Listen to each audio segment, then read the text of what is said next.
We're back in the tiny room. Today, finishing touches and electrical.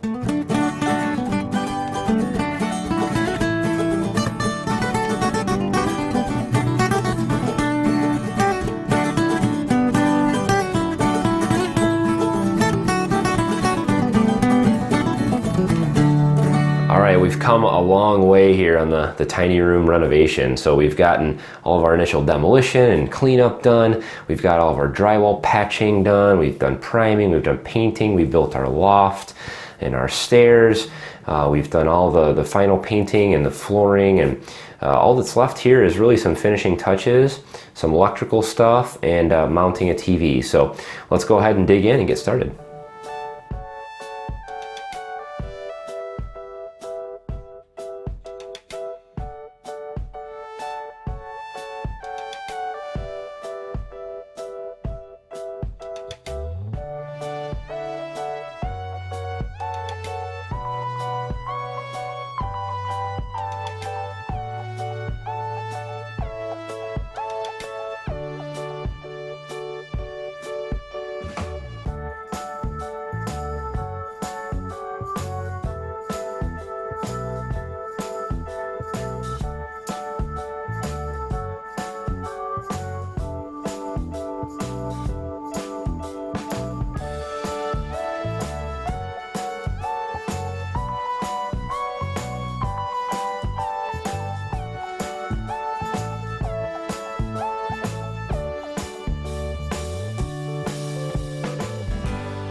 So first thing I'm doing here is just switching out one of the switches. So the switch that's here, there's two switches here in this this socket or this box.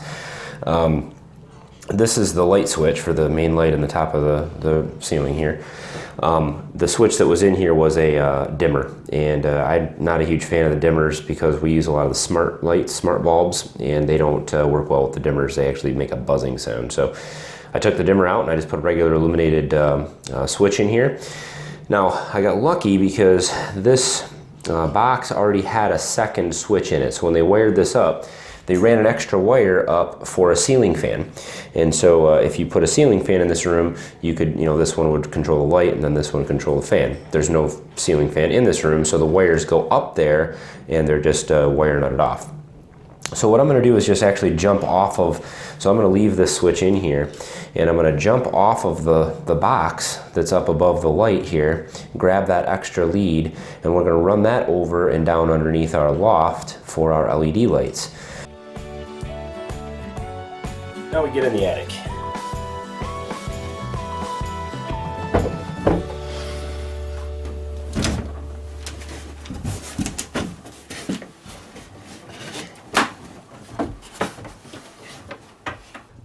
Okay, so in this case, I'm on the second floor here, so I've got access to the attic, which is where I'll be, accessing the wall cavities and running wire and things like that. This is blown insulation, so it's dusty, but at least it's not fiberglass. It looks like the cellulose stuff, so it's not as bad. And it looks like I need to add some insulation up here too. This house was just not built right in any which way, but I'll be able to access the wiring. I've got the light right there, so I know where the box is to that. So I'm going to hit that up with the wire. I'm going to run it over to the wall over here and then drop it down that wall where we'll come in underneath the loft. I'm also going to be accessing this same wall cavity to run another wire to the outlet that will be up above the loft as well.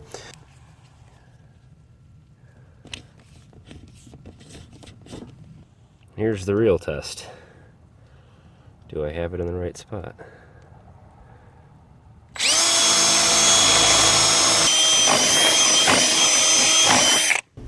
So up here is going to be where we will have an outlet for charging phones and things like that. So we want to put it up nice and high so nobody bumps it while they're in bed. So first thing I want to do is find that first stud. Probably somewhere about right there, looks pretty good. So there's lots of different ways to cut out drywall, but one of the things I found to be the kind of the easiest and something I always have handy, there are obviously drywall saws you can buy, which I've never actually bought one, but I just use these Sawzall blades. So I have a Sawzall, I always have these wood blades laying around, and what you can do is just throw some electrical tape around the base of it here, and that'll give you kind of a handle so you're not cutting your fingers on the teeth. And of course you can just take the tape off and just still use your Sawzall blade.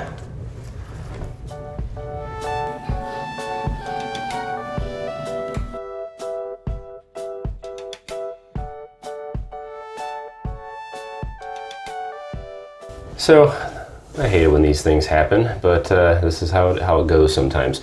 So it looks like this 2x4 had a chamfered edge on it, like a splinter came off it or something, so it must have messed up the stud finder. And so I was way off on the stud here, almost a half an inch. So that's okay. My cover might cover that, but if not, I may have to mud and do a little bit of drywall here.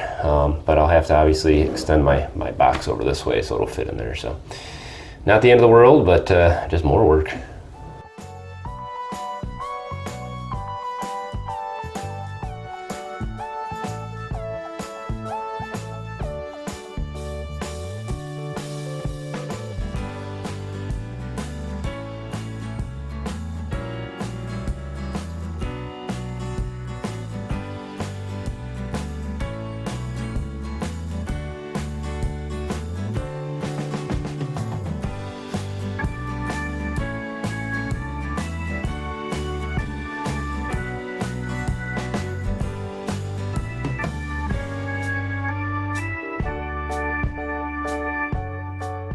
All right, now I gotta feed power off of this outlet all the way up to the loft outlet. So I'm gonna use the fish tape again and feed it up there.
All right, well, most all of the finishing touches are done, and she is already moved in. She's been sleeping in here. So we got the outlet up there for phone charging with the USB plugs on it.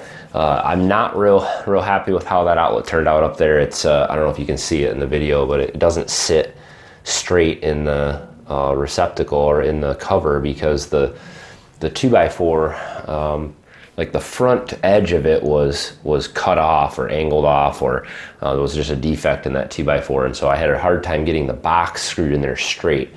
And that's one of the disadvantages of using those metal boxes. I used the metal box behind here also, and it worked out really well.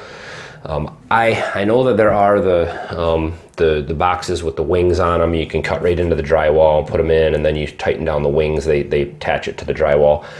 And they have metal ones too, and that's fine. I went back and forth about using those. I don't like using plastic boxes. What happens with a lot of plastic boxes is you'll have people, they'll over tighten the screws on the inside here on the actual outlet, and you'll end up stripping those out, or with jiggling stuff back and forth or pulling plugs out and things like that. They get racked. I've had a few at my father-in-law's house that they're totally stripped out, and they're really a pain to replace once everything's drywalled. It's hard to get in there. You got to cut the screw out or the nail out and then put a new box in. So it's kind of a pain, but this worked out really well. I'll put a link in the description to the little recessed receptacles. These work out great for behind TVs. We don't have any AV cables or anything that we're running up or anything like that, so all we needed was just the recessed receptacle so that the TV will sit flat against the wall without too much interference from these plugs. This one actually kind of still sticks out a little bit, but this TV fits flat. And we've got our Apple TV mounted up here. So this is an older TV, but it kind of turns it into a smart TV with that. So it works out pretty good. Got the curtains up. I'll also put a link to that USB outlet. Those things are really nice to have. She's using her little USB brick for it right now, but she could plug in iPad. She can charge her little Apple TV remote, uses a little USB charger, so she can actually charge her phone or iPad, a bunch of different devices from that using the USB outlets and the little USB brick. So it's just real handy, and just one less thing you have to have for your phone up there or whatever. So this turned out pretty good down here. This outlet cover didn't cover the hole in the wall that was there from before. That's not my hole, that's the previous owners. They ran some cables through the wall or something and cut some holes. If I was thinking when I drywalled, which I really wasn't, I would have just drywalled over those. They're completely not necessary. One of them had a cable outlet in it, but we don't do cable TV or anything like that here, so we don't care about that anyway. The LED lights turned out really good under here. This was again an Amazon purchase. These are 120 volt LEDs, so they're wired directly into the box over there, the 120 volt box. They also had a plug on the end of them. I could have just put a plug outlet in there and just plugged them in there, but I just wanted one less thing to up in that area. This is her closet rod. We'll get some all black hangers for her to kind of contrast and match with all the white and black theme here. But it's really bright under there. That LED strip, I mean, it makes it just really nice. So I might even put a motion switch in here, so if you get up to go to the bathroom or something, the lights come on. But we also are we're gonna do this throughout the whole house. I like these what are they called, rubbed or oil bronze or rub bronze or something like that. They basically look black, but these are nice, real nice door handles. And then the hinges also, I like the black hinges with the white doors, and so we'll do that throughout the house too. These are actually really well priced. I got all this stuff on Amazon, so I'll put links to these too. These are really well priced. You get like a 12 pack, you can get a 20 pack of these, and they're really sturdy, nice hinges. Same with the doorknobs. They have these, all different kinds of these. Now this is a locking doorknob that has the little wire key. And these are very well priced on Amazon also. So I also got the little door stopper down here as well, because they didn't put any of those on any of our doors in this house, and there are holes in the wall right where the door handle hits the wall on 2 of our rooms, so I decided to put that in.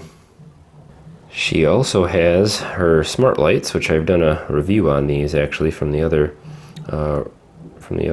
old house. These are actually available on Amazon also, and they're actually a lot less expensive than some of the other smart lights on the market. So we put these in for her as well. So she has complete control over these lights from her smartphone, iPad, or of course the switch on the wall. And they do regular white light, or you can change them to the yellow colored incandescent type light. They dim, all kinds of good stuff. So that pretty much wraps up the series on the tiny room. However, I will do one video, final compilation and reveal on the room. We do still have a few extra decor items to add in here and things like that she has picked out. Some things for the cubbies over here, and then some other stuff. So I will do a final reveal on the room and kind of go through the whole thing kind of quickly from start to finish. I think that'll be a neat video to do. Also, I will do kind of an FAQ in that video. So if you guys have questions, or why did you do this, why didn't you do that, all that kind of stuff. I know there'll be questions about the railing and other things. Ask those questions down below. If you want to be featured in that FAQ video, I will answer those questions by name in that final video. So I'd love to hear from you guys. As always, guys, hit subscribe to the channel. We've got lots more projects coming up, lots more renovations, and gardening season is on us. So we're going to start doing a lot of gardening stuff and a lot of outdoor stuff here coming up. So love to have you guys along for that. Hit thumbs up on the video, guys. Makes a huge difference. And as always, thanks for watching. Have a good one.